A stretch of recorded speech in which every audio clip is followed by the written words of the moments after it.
Hello everyone, this is Mamta from CAD NEST Nagar.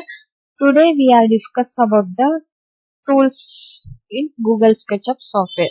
This is the large tools.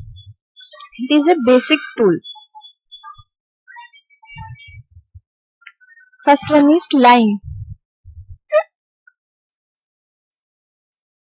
Like this. For the straight line, you can hold the press shift button.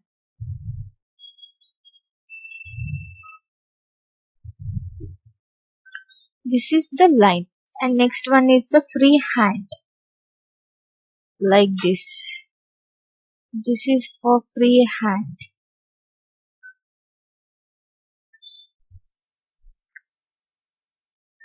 And next one is rectangle. Like this. This is for the rectangular. And this is rotated rectangle. First we select first point and then select the next point and then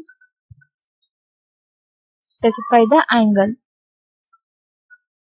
Like rotated shape. This is for the rotated rectangle. This is the some basic tools. Remaining tools we explain the next classes.